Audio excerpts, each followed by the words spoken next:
Merci, veuillez vous asseoir.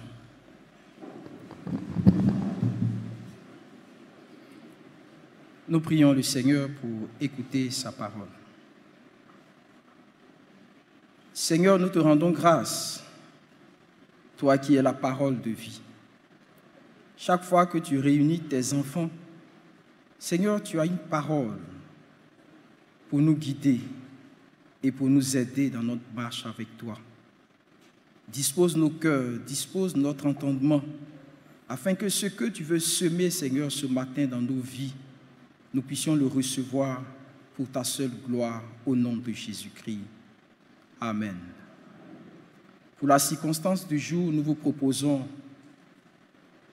le texte tiré de 1 Corinthiens chapitre 10, du verset 1 au verset 4.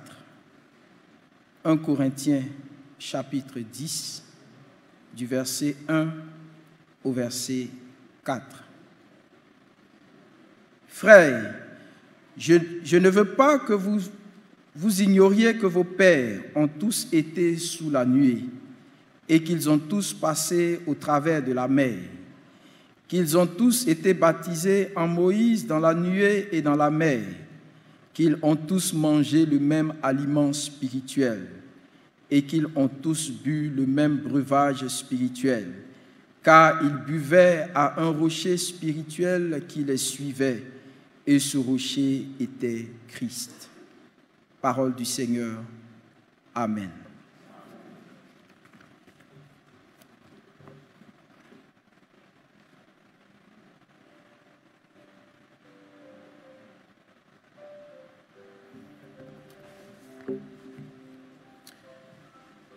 Prions le Seigneur.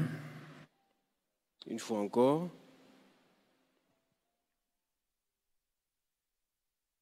Source de la grâce, Esprit du Seigneur, que ton souffle passe sur mon pauvre cœur. Donne ta lumière à mes faibles yeux et que ma prière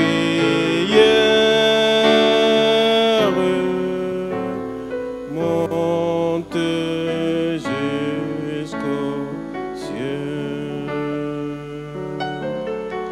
source de la grâce, Esprit du Seigneur, que ton souffle passe sur mon pauvre cœur. Tu vas prier, tu vas mettre la main droite sur ton cœur, tu vas demander au Seigneur de venir t'instruire, que ton cœur soit disposé, que ton cœur soit réceptif à la parole qui vient de la part de ton Dieu pour te faire du bien. Bien-aimé, le problème de la foi est ramené au problème du cœur. Oui, parce que c'est du cœur que vient la source de la vie. Et c'est du cœur que viennent les mauvaises choses, mais c'est du cœur aussi que peut provenir les bonnes choses lorsque ce cœur reçoit Christ et sa parole. Demande au Seigneur de venir, de visiter ton cœur et que ton cœur puisse aimer le Seigneur, aimer sa parole et aimer tout ce que sa parole dit de faire. Seigneur, merci. Nous t'offrons nos cœurs. Viens par ton esprit le disposer, afin que nous t'aimions, que nous aimions ta parole, afin que nous puissions t'obéir afin que nous soyons transformés au nom et pour la gloire de Jésus-Christ. Amen. Amen. Et qu'ils ont tous bu le même breuvage spirituel, car ils buvaient à un rocher spirituel qui les suivait, et ce rocher était Christ. Bien-aimés, ce texte que nous avons lu évoque un pan de l'histoire du peuple d'Israël, singulièrement de la traversée du désert. Nous savons toutes les péripéties donc, de cet exode de l'Égypte à Canaan. Et ça a fait l'objet même d'un enseignement suivi récemment, enfin l'année passée. Et Paul s'est senti obligé de rappeler cette histoire aux chrétiens de Corinthe. Pourquoi? Parce que l'homme a tendance à oublier, et surtout à oublier les bienfaits de Dieu, mais aussi à oublier les commandements de Dieu. Donc il leur rappelle cela pour que les gens se souviennent et que leur conduite soit inspirée par tout ce qui a été fait dans le passé avec le Père, dans leur relation avec le Seigneur. Et si vous lisez tout le texte, il leur rappelle un peu les moments difficiles, les épreuves que le Seigneur a infligées aux Israélites à cause justement de leur incrédulité. Paul donc rappelle aux chrétiens de Corinthe que dans le désert, les Israélites étaient conduits par quelque chose, sinon par quelqu'un. Si vous vous souvenez bien, dès qu'ils ont franchi les limites du territoire égyptien, la Bible dit qu'ils ont été conduits par la nuée qui avait l'aspect de feu pendant le jour, pendant la nuit, et l'aspect donc de nuée, ou bien de nuage si vous préférez, pendant la journée. Donc la journée, il les conduisait, et la nuit, il les éclairait et il les conduisait également. Donc, de manière permanente, de manière constante, le peuple d'Israël était connecté au Seigneur, parce que Paul leur rappelle ici qu'en réalité, cette nuée, ou bien ce feu nocturne, c'était Christ. Et chaque fois qu'ils étaient en difficulté, qu'ils criaient au Seigneur, ils avaient la solution, soit pour la nourriture, soit pour le breuvage. Le Seigneur intervenait toujours pour satisfaire leurs besoins. Mais le peuple d'Israël s'est montré vraiment dur, quelquefois incrédule, malgré tout ce que Dieu a fait, malgré le signe visible et palpable de la présence de Dieu, de la gloire de Dieu. Le peuple d'Israël trouvait toujours l'occasion de tenter Dieu.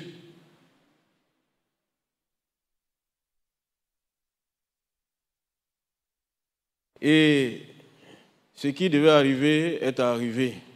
Enfin, c'est arrivé à plusieurs reprises d'ailleurs, où le peuple de Dieu a été frappé de plusieurs manières par le Seigneur. Bien, mais aujourd'hui, ce n'est pas une prédication, nous sommes à la moisson. C'est toujours pour nous rappeler le privilège et l'avantage que nous avons d'être en Christ. Lorsque nous avons repris les enseignements le dimanche, il y a 2 ou 3 dimanches de cela, nous avons rappelé cela. Nous, les chrétiens, nous avons ce privilège d'avoir Jésus-Christ avec nous, d'avoir Jésus-Christ en nous, d'avoir Jésus-Christ pour nous. J'ai pensé que tu allais dire Amen encore. Et ça devait pouvoir nous rassurer, nous réconforter, nous consoler, et ça devait pouvoir nous motiver. D'où vient le fait que nous, les chrétiens, quelquefois, nous sommes déboussolés, nous sommes apeurés, nous sommes inquiets, nous sommes soucieux. quelquefois même, nous abandonnons la foi, nous abandonnons l'Église. Et pourtant, Jésus est la source d'eau vive. Il a dit lorsqu'il visitait la terre de manière physique, il a dit, si quelqu'un a soif, qu'il vienne à moi et qu'il boive. Des sources d'eau vive couleront en lui. Dans Jean chapitre 5, et dans Jean chapitre 7 plutôt. Oui, Jésus est la source d'eau vive. Et il a dit, il a appelé les gens à venir à lui, tous ceux qui ont soif, tous ceux qui ont quelque besoin que ce soit, et venir à lui. Il va régler les problèmes, il va les gérer, comme on le dit chez nous. Et c'est vraiment très important, bien-aimés. Parce qu'en réalité, cette source d'eau vive n'est pas n'importe quelle source d'eau vive. Elle a les caractéristiques d'être permanente, d'être abondante et d'être généreuse. Oui. Vous imaginez, bien-aimés, que si un arbre est planté à une source d'eau vive, elle n'a pas à s'inquiéter. Elle n'a pas à s'inquiéter des saisons. Elle n'a pas à s'inquiéter que la saison soit sèche, qu'elle soit humide, que la saison soit pluvieuse, que la saison soit calamiteuse.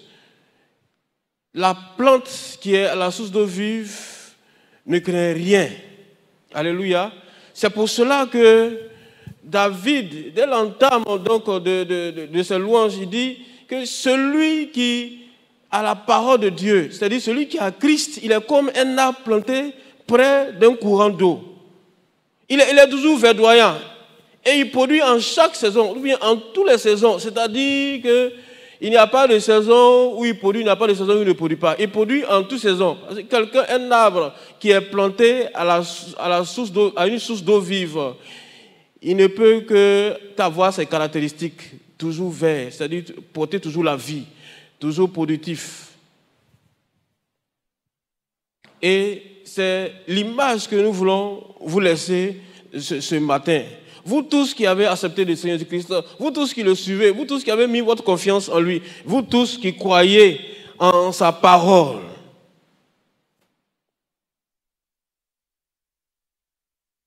Dans l'histoire de l'humanité, il est arrivé un peuple qui a abandonné la source d'eau vive pour se creuser des citernes percées. C'est le peuple d'Israël. Ce n'est pas le peuple baoulé ni le peuple sénoufo. C'est le peuple d'Israël. Ils ont abandonné la source d'eau vive pour aller se creuser des citernes percées. Quand on lit le texte de Jérémie 2 le dit. Il dit, vraiment, sur la terre là, on n'a pas vu un peuple comme ce peuple-là.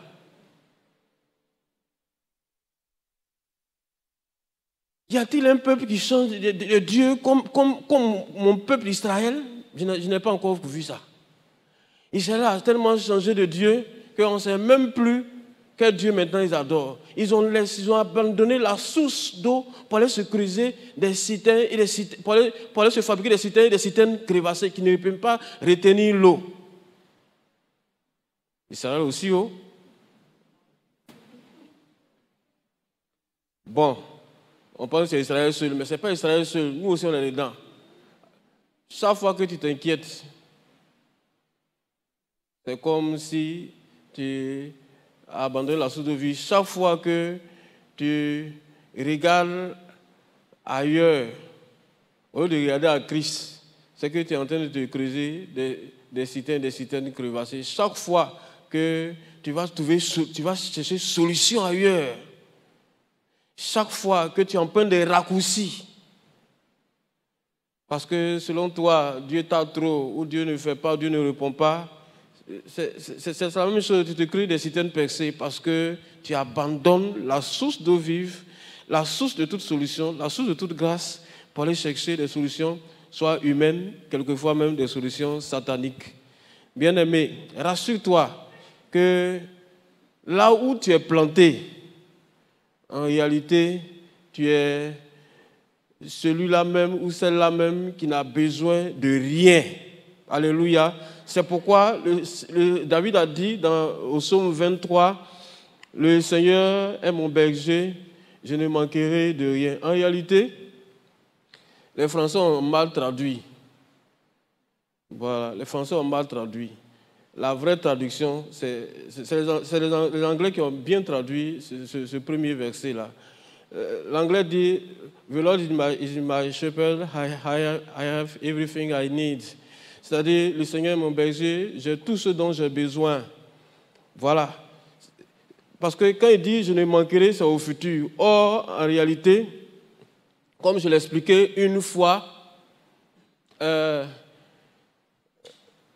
grammaire hébraïque, qui est très bizarre, très compliquée, l'un des aspects, c'est qu'il y a un futur qui en principe, évoque le présent continu, c'est-à-dire un présent qui se poursuit dans le temps, jusqu'à l'infini. Voilà. Dans le concept hébraïque, il y a un présent continu. Donc, c'est ce présent continu-là qui a l'aspect de futur qui a été utilisé et que le français a traduit par « je ne manquerai de rien ». Sinon, en réalité, c'est « l'Éternel est mon berger, je ne manque de rien ». Est-ce que ça va? Voilà. L'Éternel est mon berger, je ne manque de rien. I have everything I need. It's okay? Bon, je vais parler en français, nous n'allons rien comprendre. Bien aimé, nous avons la meilleure source d'eau vive. Non seulement c'est une source, mais elle est intarissable. Et puis elle est vivifiante. Alléluia. Il y a des sources qui sont pourries. Avec, comment on l'appelle, le scandale de Provo Kuala, je me souviens bien, à l'époque, on ne buvait plus une certaine eau. On dit non, on a déversé des déchets toxiques dans Abidjan. Donc, les sociétés qui traitaient leur eau bien dans les périphéries, on ne buvait plus leur eau. Donc, on partait boire, pour ceux qui ont un peu d'argent, ils partaient boire l'eau minérale importée. Je me souviens très bien de cet épisode. Donc, la source peut être souillée, mais la source que nous avons là, elle est pure, elle est vivifiante, elle est intarissable. C'est Jésus. Nous n'avons rien à craindre. Il suffit simplement d'aller de nous abreuver gratuitement. Gratuitement. Il dit, venez aux eaux, gratuitement. Voilà. Même ceux qui n'ont pas d'argent, venez, c'est cadeau.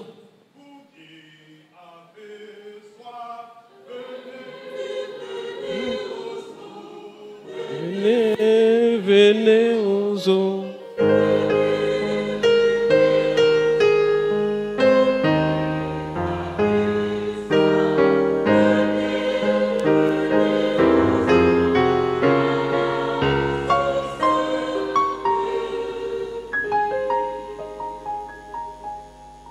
Amen.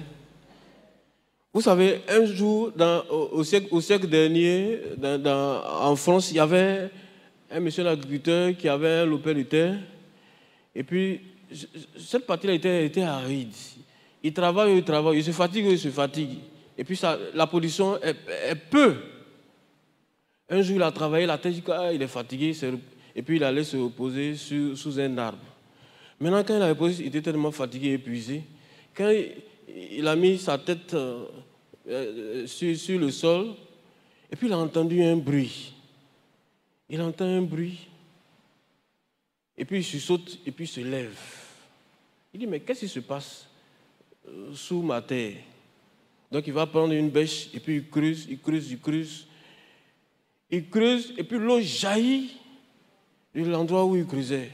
Or, là où il était couché, il y avait une source là. Mais la source a été bouchée. Depuis longtemps, il était à une source d'eau vive. Et il a travaillé, il a peiné pendant des années, il ne savait même pas.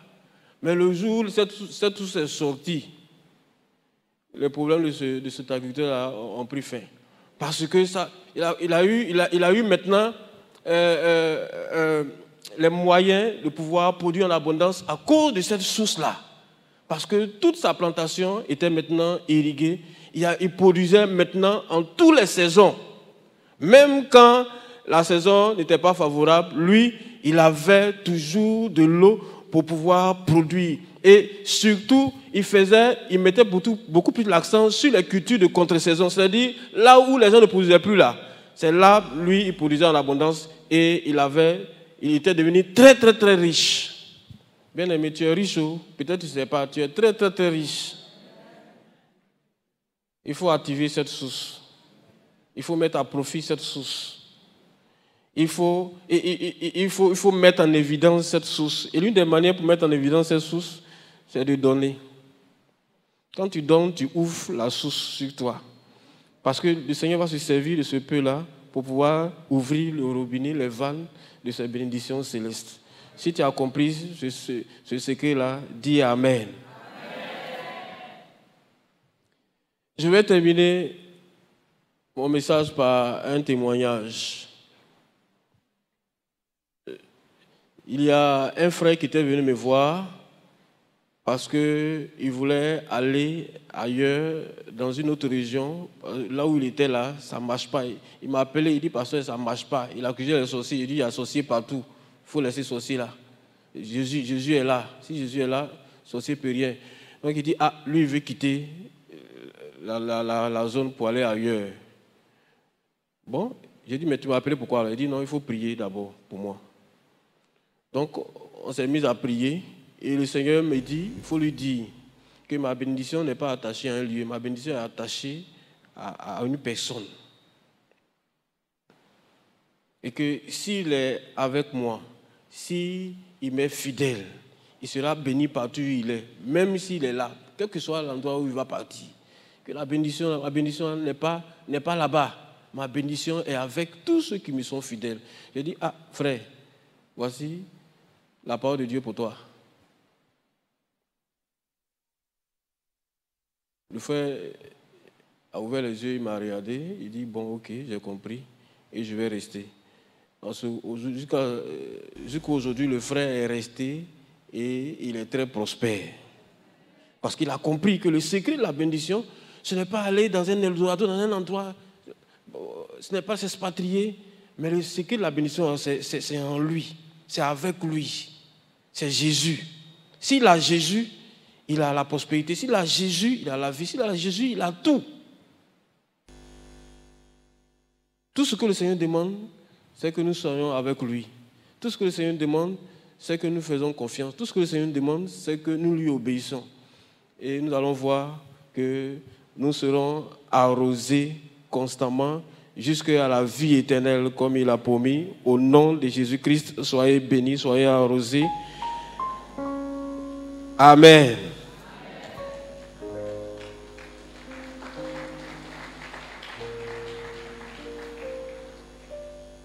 Tu vas baisser la tête, tu vas méditer ces paroles.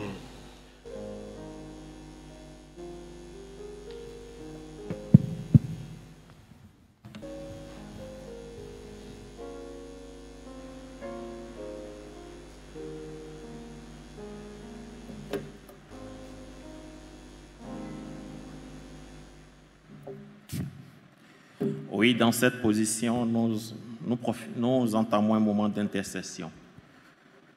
Oui, Seigneur, nous avons écouté ton message où tu nous rappelles que nous sommes plantés à la source d'eau vive, ce rocher qu'est Jésus-Christ qui donne de l'eau qui restaure notre âme. Nous voulons, Seigneur, te rendre toutes les grâces, Seigneur, pour tes bienfaits dans nos vies. Oui, comme tu as pu rappeler aux Corinthiens, ce que tu as fait pour leur Père dans le désert, où tu les as conduits dans la journée avec la nuée et dans la nuit avec le feu.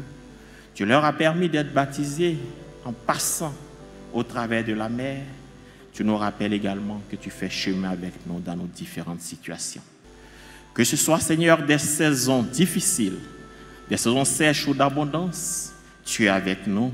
Que ce soit des saisons d'épreuves ou des saisons de tourments, tu nous rassures de ta présence, car toi seul est véritablement cette eau vive qui restaure notre âme, qui nous fortifie, qui nous console, car tu es l'ami fidèle. Oui, planté à la source d'eau vive, tu nous appelles également à des actions de grâce afin de pouvoir, Seigneur, en bénéficier, de te faire confiance, de t'obéir et à manifester notre foi et notre engagement à ta suite. Merci, Seigneur, car tu es le modèle parfait de notre foi et le consommateur également de notre engagement. Glorifie ton nom à travers notre vie et bénis également notre famille, bénis tous ceux qui sont dans notre maison, afin que cette source d'eau vive également soit leur partage et que cette famille soit édifiée à ta gloire. Seigneur, nous voulons également te recommander ton Église. Cette Église, Seigneur, pour qui tu as payé le prix. Cette Église que tu as achetée à grand prix avec le sang de l'Alliance et cette Église à qui tu donnes la mission de rechercher les âmes égarées. Nous voulons, par la puissance de ton Esprit Saint qui conduit les activités, Seigneur, que tu bénisses également les différents responsables ainsi que ton peuple engagé dans cette mission que tu nous as confiée. Notre prière également s'étend à notre nation, la Côte d'Ivoire. Oui, Seigneur, actuellement des nuages sombres, Seigneur, s'amoncellent lorsque nous parlons des élections et lorsque nous pensons aux joutes électorales et aux différentes actions des partis politiques. Mais Seigneur, nous prions afin que tu donnes à ce pays la paix qui vient de toi, non pas la paix comme le monde la donne, mais une paix véritable qui vient des cœurs, une paix véritable qui vient de la cohésion fraternelle, de la communion fraternelle, et une paix, Seigneur, qui amène à parler d'amour, à parler de pardon, à parler de miséricorde, à parler, Seigneur, de pardon et d'union. Une paix, Seigneur, qui vient de toi et à chasser de ce pays tout esprit de division, tous les étels sataniques qui ont été, Seigneur, implantés et qui ont soif du sang des innocents. Nous prions, Père, que le sang de Jésus-Christ qui crie plus fort que tout autre sang arrose ces autels et que ce pays soit pacifié, Seigneur, parce que tu y amènes, Seigneur, ta paix et ta puissance véritable. Préserve ce pays, Seigneur, ô Dieu de la division et du jugement, Seigneur, qui lui sera fatal. Père, aie pitié, car ton Église, Seigneur, est là. Et par elle, Seigneur, donne de la saveur à ce pays et que cette Église, Seigneur, soit une lumière pour les nations. Oui, Père éternel, à travers les nations, le monde entier également a besoin de Christ. Oui, tu nous envoies dans le monde pour annoncer Christ. Nous te prions, Père, de te révéler à toutes ces âmes encore qui n'ont pas entendu parler de toi et d'inculquer ta sagesse et ton intelligence aux dirigeants, Seigneur, du monde entier, afin que, Père, le règne qui est au ciel puisse s'étendre également sur la terre et que tu abrèges, Seigneur, nos souffrances parce que, Seigneur, ton Église y est. Père, en toi, nous fondons notre confiance et en toi, nous mettons notre foi. Seigneur, nous voulons te prier maintenant pour tous ceux qui traversent des moments difficiles, qui traversent des situations difficiles, qui sont malades, qui sont souffrants ou qui sont endeuillés. En toi seul, nous avons le réconfort. Interviens, Seigneur, et permets, Seigneur, que nous puissions expérimenter encore ton soutien, car tu es véritablement la source d'eau vive et le rocher de notre foi. C'est au nom de Jésus que nous t'avons prié. Amen. Notre Père qui es aux cieux, que ton nom soit sanctifié, que ton règne vienne, que ta volonté soit faite sur le ciel. Donne-nous aujourd'hui notre pain de ce jour. Pardonne-nous nos offenses, comme nous pardonnons aussi à ceux qui nous ont offensés. Et ne nous soumets pas à la tentation, mais délivre-nous du mal. Car c'est à toi qu'appartiennent le règne, la puissance et la gloire au siècle des siècles. Amen. Bien-aimés, veuillez vous redresser. Et c'est le moment de passer à notre moisson intermédiaire, dite mini-moisson. Pendant que le comité d'organisation s'apprête à prendre le relais, nous invitons le directoire à nous conduire dans un moment de louange et que la gloire revienne à notre Dieu. Amen.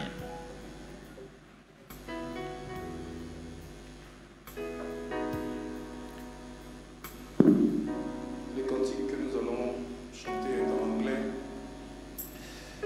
Fais quelque chose dans ma vie. Jésus, source de la vie.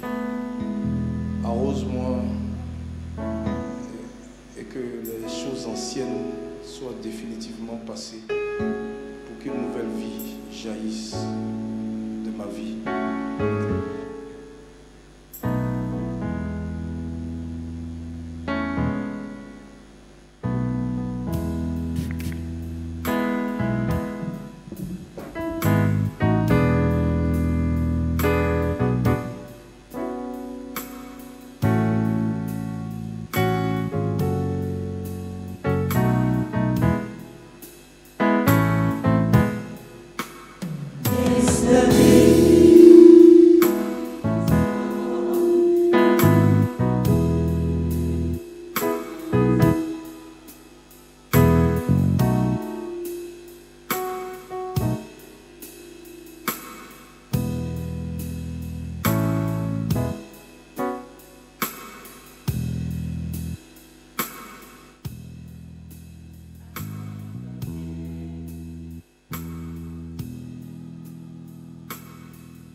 something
new in my life. Oh, something new in my life. Something new in my life. Something new in my life. Oh Lord, something new in my life. Something new in my life. Something new in my life.